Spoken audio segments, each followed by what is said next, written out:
Muy buenos días, hermanos. Vamos a continuar con lo que es el estudio del libro de Génesis. Para el día de hoy ya vamos con la lección número 13. Seguimos viendo lo que es la historia de José, sus hermanos y de Jacob, ya cuando ellos llegan a Egipto. Más o menos eso es lo que vamos a ver el día de hoy. Y vamos a aprender varios principios o varias enseñanzas muy bonitas en cuanto a esta llegada y también lo que nos dice la Biblia, en que esto es un tipo de lo que va a pasar en el futuro cuando Cristo venga. Entonces vamos a ir viendo lo que son los versículos, la base clave la vamos a tener todavía en Génesis. Vamos a leer unos versículos en Génesis 46, 1 al 4. De ahí vamos a pasar a Génesis 47 y vamos a leer del 5 al 7, el 11 y el 12. Entonces aquí está en la diapositiva. Igual voy a leer para ustedes lo que es la primera parte o todos los versículos y más adelante los vamos a ir viendo. Dice Génesis 46 del 1 al 4. Salió Israel con todo lo que tenía y vino a Berseba y ofreció sacrificios al Dios de su padre Isaac. Y habló Dios a Israel en visiones de noche y dijo, Jacob, Jacob. Y él respondió, heme aquí. Y dijo, yo soy Dios, el Dios de tu padre. No temas de descender a Egipto, porque allí yo haré de ti una gran nación. Yo descenderé contigo a Egipto, y yo también te haré volver, y la mano de José cerrará tus ojos. Los otros versículos dicen, entonces Faraón habló a José, diciendo, tu padre y tus hermanos han venido a ti. La tierra de Egipto delante de ti está. En lo mejor de la tierra has habitar a tu padre y a tus hermanos. Habiten en la tierra de Gosén, y si entiendes que hay entre ellos hombres capaces, ponlos por mayorales del ganado mío. También José introdujo a Jacob su padre, y lo presentó delante de Faraón, y Jacob bendijo a Faraón. Así José hizo habitar a su padre y a sus hermanos, y les dio posesión en la tierra de Egipto, en lo mejor de la tierra, en la tierra de Ramesés, como mandó Faraón. Y alimentaba a José a su padre y a sus hermanos y a toda la casa de su padre con pan, según el número de los hijos. Ok, vamos a ver enseñanza y objetivos de la lección.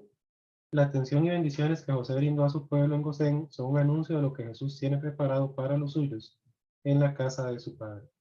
Y los objetivos son básicamente aprender más sobre la providencia divina a favor del pueblo de Dios, confiar más en los recursos divinos que en las cosas materiales, imitar a José en cuanto a las bondades que brindó a sus familiares.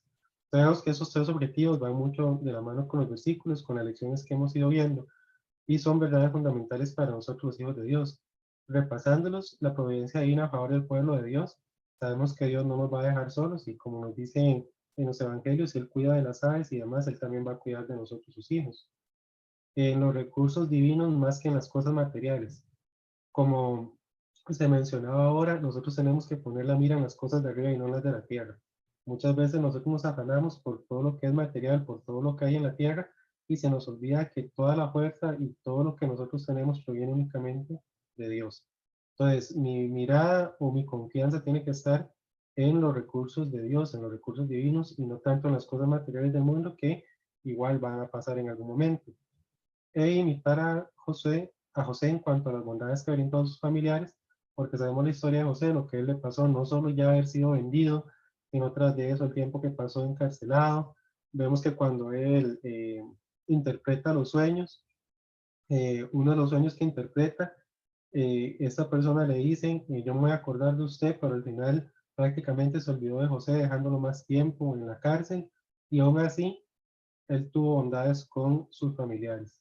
Él prácticamente olvidó todo eso y eso es un ejemplo que hay que seguir porque muchas veces nosotros por una cosa mínima que ni siquiera tiene que ver con pasar como esclavo, con pasar en cárcel algunos años, por cosas mínimas, no perdonamos a nadie, no perdonamos a las personas, a familiares, amigos y demás, pero vemos aquí el ejemplo de José, todo lo que perdonó, y no solo perdonó, olvidó, para brindar tranquilidad, comodidad y recursos a sus familiares.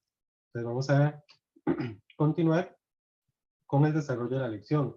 Esto está en el primer punto, se llama preparación para el viaje, Génesis 46 del 1 al 4.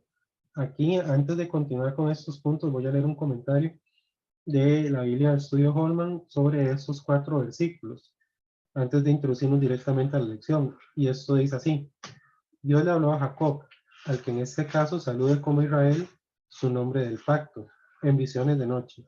La primera comunicación que se le concedía a un patriarca desde los días de Abraham. llamando al patriarca por su nombre 2 veces, una práctica bíblica reservada para casos de revelaciones especiales. Dios, el Dios del padre de Jacob, le señaló 4 conceptos importantes. Primero, le ordenó que no tuviera temor de ir a Egipto, porque descendería con él. Segundo, confirmó la antigua promesa de convertir a la descendencia de Abraham, representada por Jacob, en una gran nación, incluso en Egipto. Tercero, prometió hacer volver a sus descendientes. Y por último, afirmó que José, su amado hijo, cerraría sus ojos, es decir, estaría presente cuando muriera. Tenemos aquí lo importante, o hay 4 aspectos o 4 promesas que se ven en estos 4 versículos que Dios le hace a Jacob y que mantiene, que tienen que ver con lo que es eh, la antigua promesa de convertir la descendencia en una gran nación, prometió hacer volver a los descendientes, eso tiene que ver ya cuando el pueblo de Egipto sale, perdón, el pueblo de Israel sale de Egipto por todos los problemas que hubo para volver a la tierra prometida. Y otra de las promesas que tal vez suena un poco, se puede decir así triste, o también una profecía más directa para lo que deja Jacob, cuando le dice que José va a cerrar sus ojos, o sea, prácticamente José iba a morir en presencia de José Jacob. Entonces, eso es lo que nos dice este comentario. Viendo acá el primer punto, dice la adoración en Berseba. Jacob, al oír las asombrosas noticias de que José vivía y ocupaba una elevada posición en Egipto, salió rumbo a aquel país. Sin embargo, Jacob no se dejó llevar por sus emociones. Salió de Hebrón con todo lo que tenía y vino a Berseba y ofreció sacrificios a Dios. Pero, ¿por qué se detuvo antes de ofrecer sacrificios? Hay 3 aspectos que nos dice la lección y 3 aspectos que podemos tener en cuenta. Uno, se detuvo para dar gracias a Dios por la noticia acerca de José. 2, se detuvo para buscar la dirección de Dios frente a su inminente traslado a Egipto. Y 3, porque recordó lo sucedido con Abraham. Ok, en cuanto a estos 3 puntos, lo más importante a tener en cuenta es que Jacob toma el tiempo para alabar a Dios. Toma el tiempo para ofrecer sacrificios, para tener comunión, que es algo que vamos a ver más adelante con Dios. Y muchas veces a nosotros nos pasa eso. Y podemos tenerlo en muchos ejemplos, un nuevo estudio, un nuevo trabajo, alguna situación familiar, alguna situación económica, que simplemente nosotros vamos directamente a eso y no nos detenemos a darle gracias a Dios, no nos detenemos a buscar la comunión con Dios, la guía de Dios, la sabiduría que Dios nos puede dar, sino que damos por sentado de que ya todo está listo. Y Jacob podía decirlo, bueno, voy a Egipto. José prácticamente la mano derecha de Faraón. Yo sé que me va a ir bien. ¿Qué puede pasar para que me vaya mal? ¿Qué puede suceder para que yo no llegue a Egipto o que yo no tenga nada bueno en Egipto? Ya todo está arreglado, me voy directo. Pero vemos que no es así. Antes de todo eso, antes inclusive sabiendo las promesas de Dios que Dios le dio a Jacob, él se detiene y le dedica ese tiempo a Dios. Independientemente sea por las 3 opciones que vemos aquí, dar gracias, buscar dirección o recordar lo sucedido con Abraham, que eso es devolviéndonos unas lecciones pasadas, cuando vemos el problema que tuvo Abraham en Egipto por haber mentido con Sara, ¿verdad? Muy posiblemente también Jacob pudo haberse detenido para evitar cometer un error como el que cometió Abraham en cuanto a esa mentira, pero sea lo que sea, lo importante aquí o lo que tenemos que tener en cuenta es que cualquier emprendimiento que hagamos, cualquier lugar que vayamos, cualquier cosa, tenemos que poner en las manos del Señor. Sabemos que Dios está con nosotros, no nos deja. Sabemos que tenemos todo el Espíritu Santo en nosotros, no nos deja. Sabemos que tenemos la guía y la sabiduría de Dios que no nos deja, pero a pesar de eso, siempre tenemos que detenernos a darle gracias al Señor. Eso es igual con el ejemplo de Daniel. Cuando vemos a Daniel en Babilonia, que él igual sabía que Dios lo estaba cuidando, él tenía un buen puesto, pero él todos los días oraba y hasta lo hacía con las ventanas abiertas y demás, prácticamente para que lo vieran, para dar testimonio. Entonces, cualquier cosa, tenemos que seguir este ejemplo. Vemos que ahora, en este caso, bueno, a Jacob se le habló por un sueño, porque no existía la palabra de Dios, ahora nosotros tenemos la Biblia completa, Dios nos habla mediante su palabra y bajo la guía del Espíritu Santo. pero es un ejemplo que hay que seguir. Darle gracias a Dios, pedir la dirección de Dios y nunca dar por sentado y dejar a Dios de lado e irnos directo, sino siempre, antes de cualquier cosa, darle gracias a Dios, buscar su dirección y sabiduría. Después, lo más importante de esto es que el patriarca no quiso emprender el viaje a Egipto sin ponerse en comunión con Dios. Y en este caso, tenemos que recordar las palabras de David en el Salmo 37:5. Voy a buscarlo rápidamente.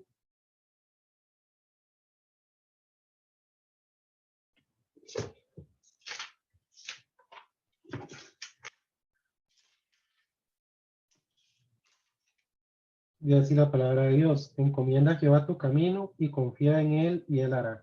Entonces, ese es el ejemplo que nos deja Jacob acá y el que tenemos que seguir, que nos dice la palabra de Dios.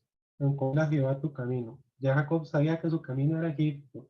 Jacob posiblemente sabía que al ser José la mano derecha del faraón, que iba a tocar un buen territorio, que iba a tener, si se puede decir así, un montón de lujos, mucha tranquilidad, pero él no dejó de encomendar a Jehová su camino. Él confió y después vio la mano de Dios obrar, como él ya lo sabía en las promesas que Dios le había hecho. Entonces, por eso es muy importante siempre. Este versículo, lo repito, por si lo están apuntando, Salmo 37:5, es algo que no podemos olvidar: encomendar a Dios cualquier cosa que hagamos. ¿Sí? Y todavía en el punto 1, la preparación para el viaje, la respuesta divina. Después de brindar la adoración, la palabra de Dios fue enfática en el versículo 3. No temas de descender a Egipto. Dios es invariable, sus promesas son fieles y verdaderas. Solo requiere la fidelidad de su pueblo. Y esto es algo muy importante. Aquí dice: Dios es invariable, no va a cambiar, sus promesas son fieles y verdaderas, siempre y cuando nosotros como sus hijos lo obedezcamos y seamos fieles a Él y a su palabra. ¿Verdad? Muchas veces tal vez una persona o nosotros podemos caer en algún pecado y Dios nos empieza a disciplinar, como nos dicen Hebreos, y ahí muy fácil para mí decir: ya, entonces Dios es mentiroso, Dios no cumple sus promesas, pero antes de tratar a Dios de mentiroso, decir que no cumple sus promesas, tengo que preguntarme: ¿por qué no estoy viendo el cumplimiento de las promesas de Dios en mí? ¿Estoy haciendo algo mal? Y si yo sé que estoy pecando y que lo que estoy recibiendo es disciplina porque Dios me ama, y como dice la palabra de Dios, que a sus hijos él disciplina, no puedo echarle la culpa a Dios de lo que está pasando, es una culpa por mi pecado. Entonces, tengo que recordar eso.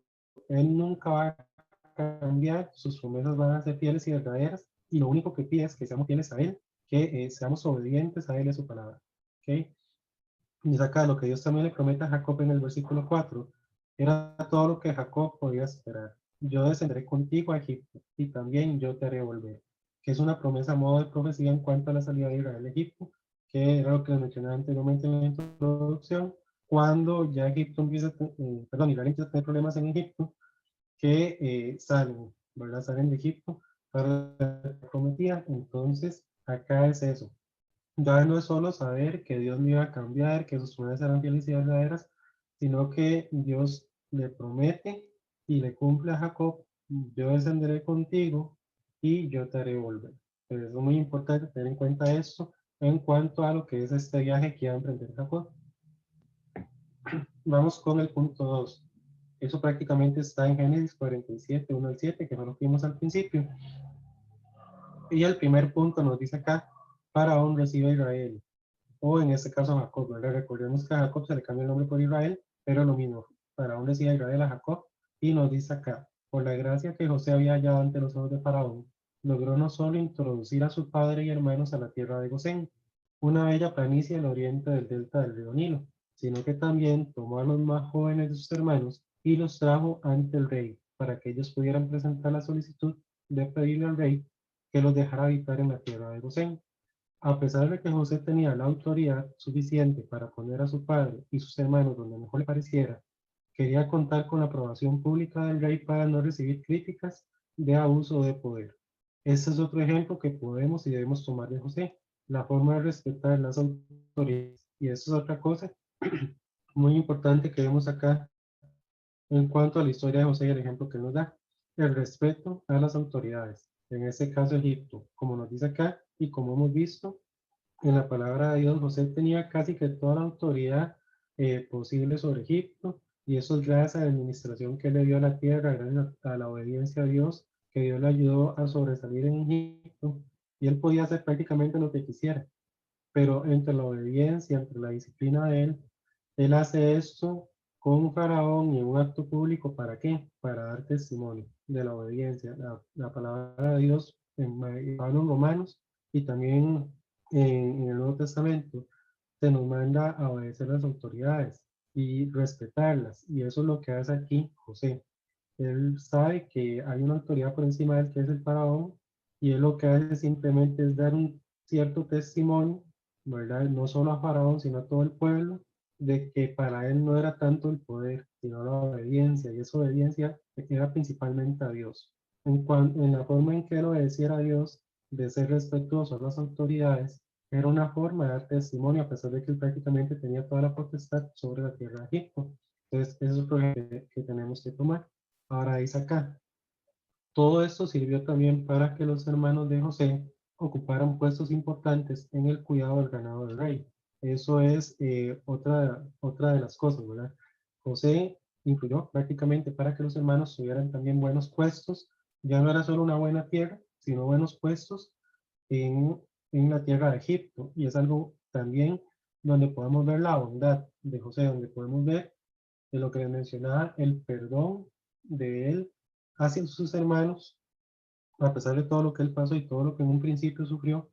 Y no solo ya un perdón, porque muchas veces llegamos o caemos en el punto de yo perdono, o yo tuve un problema con alguien, lo perdono, pero no le quiero volver a hablar. Lo perdono, pero que esa persona ni se me acerque. Lo perdono, pero hasta ahí. O inclusive hasta podemos llegar a decir que Dios lo perdone, pero yo no puedo, y lo dejamos ahí. Sin embargo, vemos que este perdón que nos demuestra acá José va más allá. Ya no era solo un perdón prácticamente de palabra, sino de hechos. Ya él demuestra con sus acciones que el perdón era algo sincero. Él no, prácticamente no podía esperar nada a cambio, ni quería nada a cambio, sino que él también en eso le da testimonio, ya no solo al pueblo de Egipto, a Faraón, sino también a sus hermanos y a su familia, de lo que es el perdón y la bondad hacia lo que es su pueblo y su familia. ¿Okay? Con todos, Jacob bendice a Faraón. Eso lo vemos en Génesis 47:7.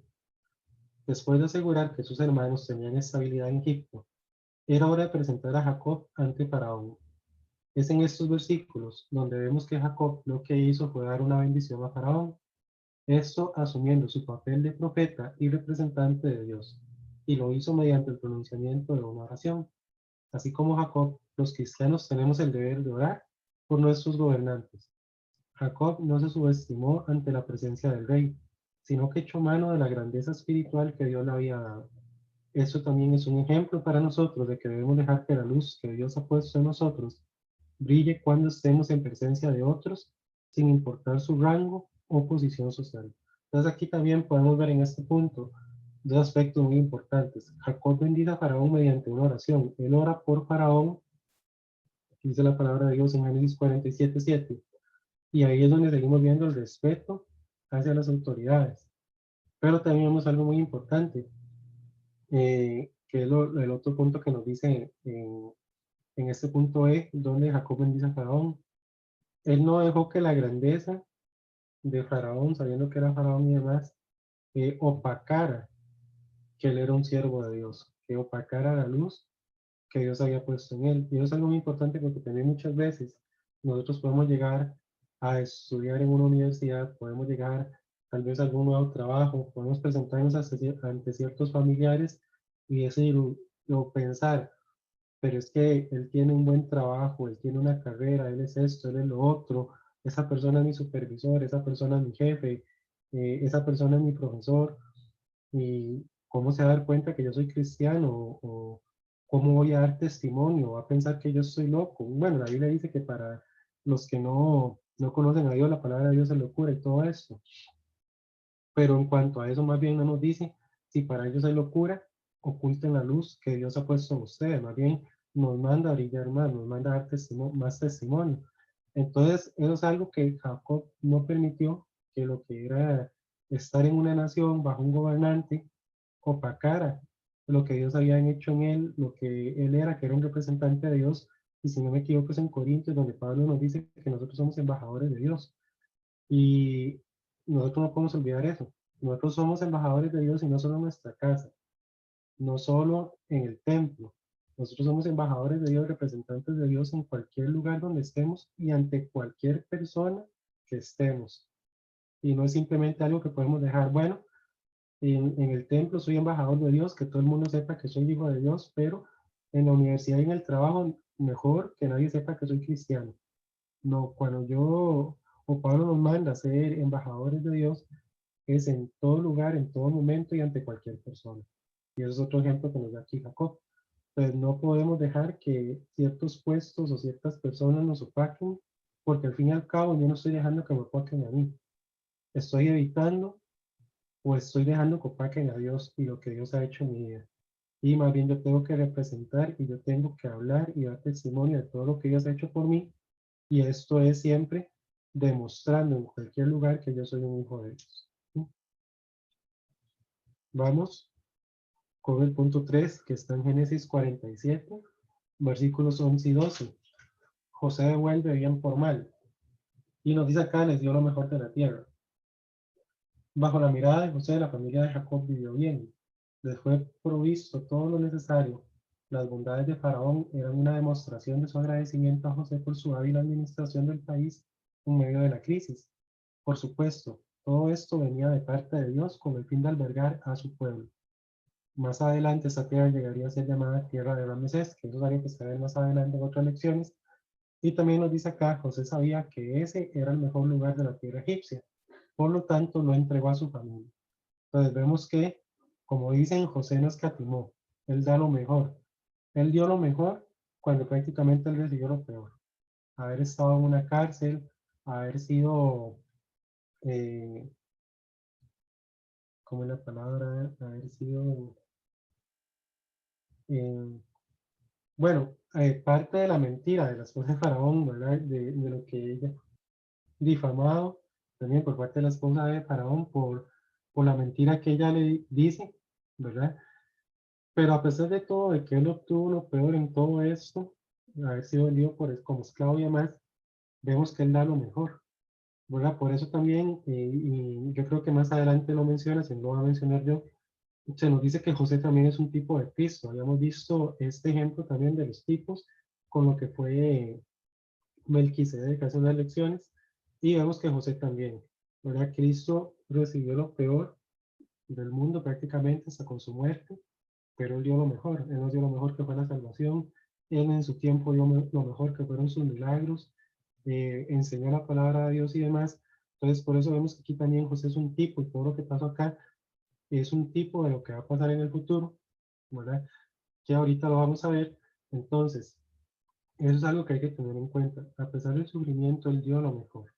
Él no se acordó. Vemos, como les mencionaba anteriormente, o comentábamos, que el perdón de él fue sincero y fue genuino. ¿Sí? Y vemos acá donde nos dice, los colmó de favores.